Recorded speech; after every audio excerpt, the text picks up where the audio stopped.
Hello guys, welcome. So మనం ఈ రోజు క్లాస్ లో what are the different classifications of the binary codes అనేది నేర్చుకుంటామండి. అంటే మనం ప్రీవియస్ క్లాసెస్ లో వీటి గురించి కంప్లీట్ చేసామండి. సో ఇప్పుడు ఫైనల్ గా మనం క్లాసిఫికేషన్స్ ఉంటాయి, ఏ క్లాసిఫికేషన్ ఆఫ్ బైనరీ కోడ్ లో ఏది రిలేటెడ్ ఉంటుంది అనే దాని గురించి నేర్చుకున్నామండి. సో అందులో ఫస్ట్ క్లాసిఫికేషన్ ఏముంటుందంటే వెయిటెడ్ బైనరీ కోడ్స్ అండి. సో వెయిటెడ్ బైనరీ కోడ్ అంటే మీనింగ్ ఏంటంటే for any number system if positional weight is applied then it is called as the weighted code. అంటే ఫర్ ఎగ్జాంపుల్ మనం బైనరీ నంబర్ డెసిమల్ నంబర్ కి 9 అనే దానికి binary number ఏమని రాస్తున్నాం, 1001 అని రాస్తున్నాం కదా. దీనికి ఏ విధంగా 1001 అని రాస్తున్నాం, ఆ కోడ్ ఏం యూజ్ చేస్తున్నాం, 1248 అనే కోడ్ యూజ్ చేస్తున్నాం కదా. ఈ 1248 కోడ్ అనేది మనకు పొజిషనల్ వెయిట్. మీకు ఇంకా క్లారిటీ కావాలంటే ఇక్కడ 2 power 0, 2 power 1, 2 power 2, 2 power 3 రాస్తాం, అంతే కదా. అంటే దీని మీనింగ్ ఏంటంటే r/0, r/1, r/2, r/3. ఇక్కడ r value binary number system కి 2 కాబట్టి ఇక్కడ ఇన్ టర్మ్స్ ఆఫ్ 2 రాస్తాం. దీన్నే మనం ఏమంటామంటే పొజిషనల్ వెయిట్. అంటే మనం అవుట్పుట్ అనేది ఈ పొజిషనల్ వెయిట్ కోడ్ యూజ్ చేసుకొని ఫైండ్ అవుట్ చేస్తున్నాం కాబట్టి దీన్ని వెయిటెడ్ కోడ్స్ అంటారు, రైట్. సో ఇప్పుడు వెయిటెడ్ కోడ్స్ కింద మనకి ఏమేమి వస్తుందండి, 8421 అంటే బీసీడీ కోడ్ అనేది వెయిటెడ్ కోడ్ కింద వస్తుంది, right. All binary decimal hexadecimal అన్ని మనం బైనరీ నంబర్ లో రాసినప్పుడు బీసీడీలోనే రాస్తామండి, రైట్. సో ఫర్ ఎగ్జాంపుల్ 5 ఉంది, బీసీడీ నెంబర్ ఏం రాసావు, 0101 రాసావు కదా. ఇది ఏ విధంగా రాసినావు, 1248 అని కోడ్ వాడావు కదా. అంటే ఇవి positional weight. For any number system if positional weight is applied, right, if positional weight is applied then it is called as the weighted codes, right. So next, what is the classification or meaning of the non-weighted codes? అంటే for any number system if there is no positional weight is applied then it is called as the non-weighted code. Example ఏముంటాయండి, XS3 gray code.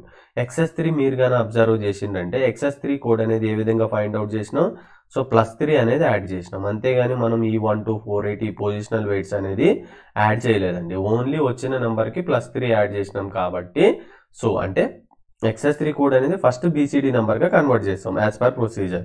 బీసీడీలో మనం positional wait apply చేస్తాం, కానీ వచ్చిన BCD నెంబర్కి just మనం +3నే add చేస్తాం, అంటే పొజిషనల్ వెయిట్ అనేది అప్లై చేయం. సో అందువల్ల దీన్ని ఏమంటారంటే నాన్ వెయిటెడ్ కోడ్ అంటారు. గ్రే కోడ్లో కూడా మీరు అబ్జర్వ్ చేసిందంటే binary to grey code conversion చేసినప్పుడు మనం ఈ ప్రొసీజర్ వాడతాం, 1 + 0 1, 0 + 0 0, 0 + 1 = 1. అంతేగాని మనం పొజిషనల్ వెయిట్ ఈ సంథింగ్ ఈ ఫార్ములా యూజ్ చేసుకొని ఆన్సర్ రాయం. అంటే నో పొజిషనల్ వెయిట్ అప్లై చేస్తే దాన్ని ఏమంటారంటే నాన్ వెయిటెడ్ కోడ్స్ అంటారు. సో నాన్ వెయిటెడ్ కోడ్కి ఏం ఎగ్జాంపుల్ ఉందండి, ఒకటి XS3, ఇంకొకటి గ్రే కోడ్ అండి. నెక్స్ట్ సీక్వెన్షియల్ కోడ్ అండి. సో సీక్వెన్షియల్ కోడ్ మీరు తీసుకున్నారంటే XS3 code BCD code example అండి. అంటే మీనింగ్ ఏంటంటే ఫర్ ఎగ్జాంపుల్ బీసీడీ కోడ్ అంటే 8421, రైట్. సో ఫస్ట్ నెంబర్ ఏంటండి, BCD number 000, next 001, 0010, 0011 up to మనకు 10001 వరకు, అంటే 9 వరకు ఉంటుంది. మీరు ఈ సీక్వెన్షియల్ కోడ్ అంటే ఫస్ట్ నెంబర్ ఏముంది, 0నా, దాని తర్వాత 1, 2, 3 అంటే ఇట్లా ఆర్డర్లో ఉంది కదా. సో ఇలా ఆర్డర్లో ఉంటే అంటే every next value will be incremented by +1 అలా ఉంటే దీన్ని మనం ఏమంటామంటే సీక్వెన్షియల్ కోడ్స్ అంటారు. అంటే ఇంక్రిమెంట్ ఆర్డర్లో ఉంటే సింపుల్గా if it is increment, right, అంటే +1 ఉన్నదంటే దీన్ని మనం ఏమంటారంటే సీక్వెన్షియల్ కోడ్ అంటామండి. XS3 కూడా ఎందుకు సీక్వెన్షియల్ అవుతుందంటే XS3లో ఫస్ట్ నెంబర్ ఏంటండి 0 + 3 = 3 కదా, అంటే 0011. Next number 0100, next 0101. మీరు జస్ట్ టేబుల్ చూడండి, మీకు డౌట్ ఉంటే అర్థమవుతుంది. సో ఇక్కడ నుంచి ఇక్కడికి మీరు అబ్జర్వ్ చేస్తే 3 తర్వాత 4, 5 అలా వస్తుంది కదా.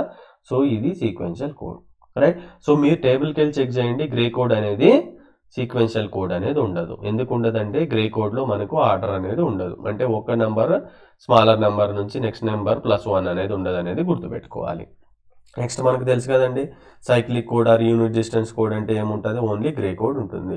నెక్స్ట్ సెల్ఫ్ కాంప్లిమెంటింగ్ ఏంటండి, ఒకదాన్ని వన్స్ కాంప్లిమెంట్ చేసినప్పుడు ఒక ఆన్సర్ వస్తుంది, మళ్ళీ దాన్ని కాంప్లిమెంట్ చేసినప్పుడు అదే ఆన్సర్ వస్తే అలాంటి వాటిని మనం ఏమంటాం, సెల్ఫ్ కాంప్లిమెంటింగ్ కోడ్ అంటామండి. సో ఇక్కడ మీరు సెల్ఫ్ కాంప్లిమెంటింగ్ కోడ్లో మీరు గుర్తుపెట్టుకోవాల్సిన వెరీ వెరీ ఇంపార్టెంట్ ఏంటంటే XS3 కోడ్, ఇంకొకటి 2421. అంటే మీరు 2421 కోడ్ టేబుల్ రాసినప్పుడు అది మనం వన్స్ కాంప్లిమెంట్ చేసినప్పుడు ఒక రిజల్ట్ వస్తుంది, మళ్ళీ దాన్ని కాంప్లిమెంట్ చేసినప్పుడు మనకు అదే రిజల్ట్ వస్తుందండి, right. So next error detection and error correction codes ఏమున్నాయండి, మనకు ఎర్రర్ డిటెక్ట్ చేయడానికి ఏమో మనకు ప్యారిటీ మెథడ్ ఉంది.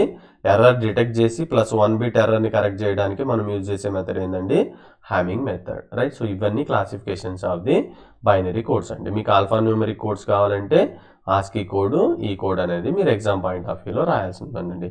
సో మీరు మేజర్గా గుర్తుపెట్టుకోవాల్సిందంటే what is the meaning of weighted code, non weighted code, sequential code, cyclic codes and self complementing codes. So for that at least we should be able to write 1 or 2 example, right?